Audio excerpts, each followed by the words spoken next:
Good afternoon. Welcome to week 2.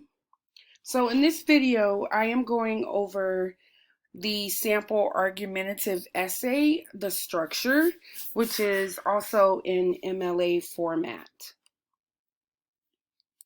So to begin with, in the left-hand corner of the paper, you will see the student's name, the professor's name, the class, which is ENC 1101, and then the date. Notice how the day is first, the month, and then the year. In the right-hand corner is the student's last name and the page numbers, which will go throughout the document. Then there is the title, Ban Tanning Beds Now. You want to pick a good title, which is going to tell the reader all about what they're reading. I am going to scroll down so you can see that the page numbers do follow throughout the document with the last name. That is a MLA feature. This particular student did include a figure, a picture of skin cancer or skin damage. I will explain the different highlighted areas. This is a 5-page paper, double-spaced. The double-spaced is a MLA requirement. Now, what I've highlighted in yellow are important pieces to your essay. So that first yellow sentence that's highlighted says, the media shows off models and celebrities with tanned skin and describes them as healthy and sun-kissed. Now, you've heard about sentences that require, or essays that require topic sentences, that require your thesis and such. So what I highlighted, the first sentence, that is a topic sentence. It is not the thesis.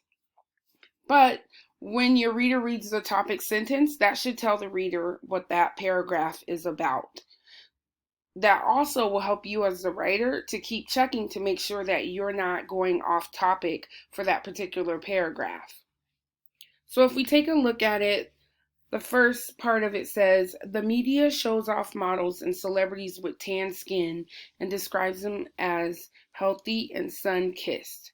So right from the start, we know that we're going to be talking about tanning beds, or at least tanning, and that this author is skeptical of it, or they feel some type of way about it, in the sense that they're saying that the media shows off. When we use the word choice, showing or shows off, it's usually in a negative connotation for this particular author. Furthermore, the second yellow sentence, that sentence is the thesis. You're generally going to find your thesis in the last in the last sentence of the first paragraph. So, despite their popular appeal, tanning beds should be banned because they cause serious damage to the body and can be addictive. From right there in the paragraph, we understand the author's perspective of this paper. They are against it. So logically, we would assume that they are now going to try to persuade us. Now, this is not a persuasive paper in the sense that you're only persuading. This paper, you are presenting an argument which should allow the reader to make up their own mind. However, there could be a little bit of bias in the paper because it's argumentative. We all want to win our arguments, right? Now, the next paragraph, and I've started highlighting the topic sentence in green in the remaining paragraphs. So this first body paragraph should be talking about tanning beds while giving people the bronze look they desire cause harm to the body in many ways.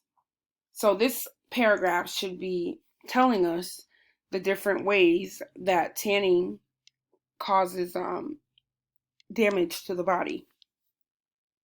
Now, I did highlight the beginning of a quote or a beginning of some paraphrasing that the student did. A lot of times students struggle with, well, how do I insert the quote? How do I do in-text citations, which will be a requirement of your MLA essay.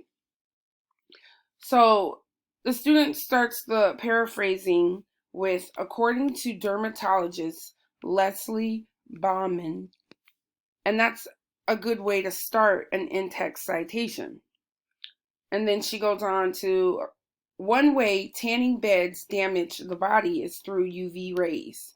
Tanning beds expose the body to both UVA rays and UVB rays. A UVA ray are longer and can reach the dermis of the skin, while UVB affects the superficial layers. So here, this particular quote is breaking down what's happening with the body when UV rays hit it. That quote gets finished with the author's name in parentheses, and you will learn that structure as we learn how to use in-text citations in the MLA format.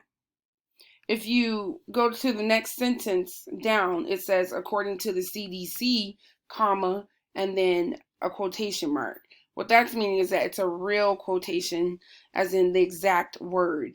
Because our author did not use it in the previous paraphrasing or quote that I pointed out, that means she put it in her own words. So either we're going to see quotation marks because that's the exact text you took from the article, or you will have put it in your own words, which is paraphrasing, but it's not your own idea. So that's why we must still give the author or the source credit.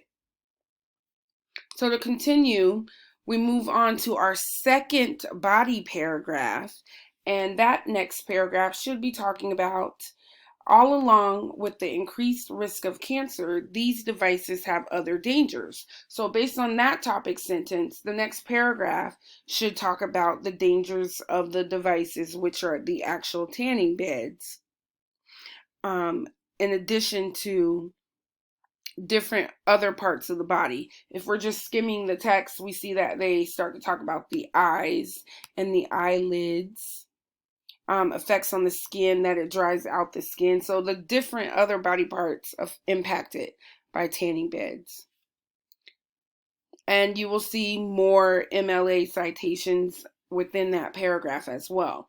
Your argumentative essay should be heavy-handed when it comes to using in-text citations. After all, this is an argumentative essay based on research. If the research did not spring from your head on your own, then you must incorporate what your sources have said. The next paragraph topic sentence says, although the risk of tanning beds are publicized, people continue to file in for their regular appointments. So this paragraph should be demonstrating how popular using tanning beds are, even though the risks are clearly publicized. And again, you'll see more MLA citations within it. There. Now, if you're going to use a picture, we will speak on that a little bit later, and how you integrate a picture and how you give credit and document it later in the footnotes or the endnotes of your paper. Here, the text, it's a little bit difficult reading the color I chose, but I wanted it to stand out for you while I'm going over it. So I will go in and change the color just so you can see it better to yellow. Now, this particular paragraph is what separates you from a more of like a high school writer, and then taking you into being that freshman comp writer. Not all argumentative papers include this paragraph, but again, the higher you go up in your education, we start to incorporate this paragraph.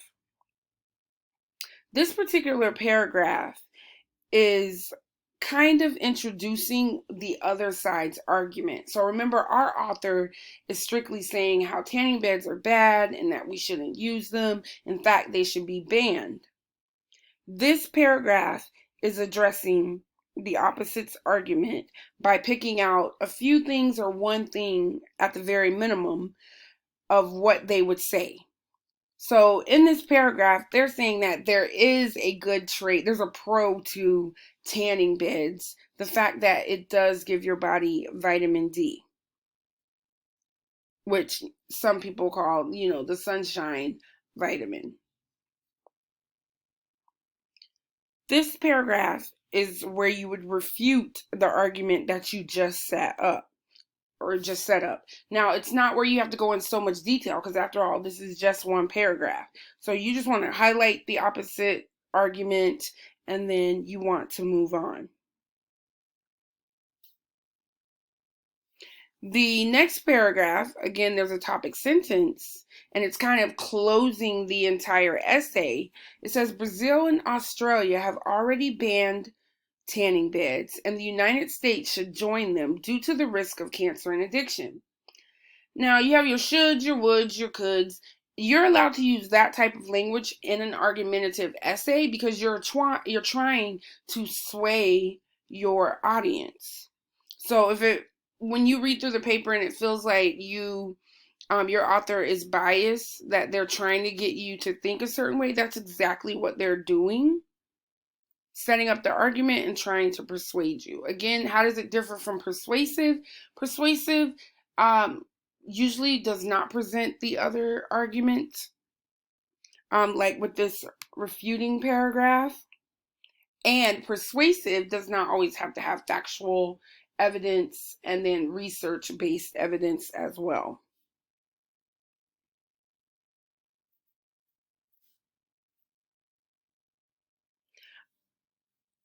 So remember that your conclusion and your intro, they sometimes mirror each other because, again, it's your beginning and your closing. Some people are taught to just restate their thoughts from the intro, but you still want to keep it a little bit on the dynamic side, especially while you're drafting. Remember, it's better to write too much and then hone it in, cutting different parts out, than going short from the beginning and then you find yourself having to use fillers. So if we're looking at the whole essay in a sense, this was a sample A paper from the student. They have all of the requirements. It's definitely in MLA format, all the way down to the in-text citations, to the way the paper is set up. There is an introductory paragraph. There is the thesis in the last sentence of the first paragraph, which is where it belongs. That is where I will absolutely check for your thesis. And remember, every other paragraph should prove your thesis. The body paragraphs, it provides background information, and then it also gives me reason and evidence. So in your body paragraphs, you need to use a topic sentence. Then you need to give me some background information. Why are you telling me this? Tell me the relevance. And then after the relevance is explained, you want to support your claim. Here you just stated this. Now here's the X, Y, Z, the examples and the rationale behind it for every single body paragraph. Remember, the better evidence that you provide, the more likely someone will believe you. After your body paragraphs, don't forget one of them is your refuting paragraph. You just want to highlight.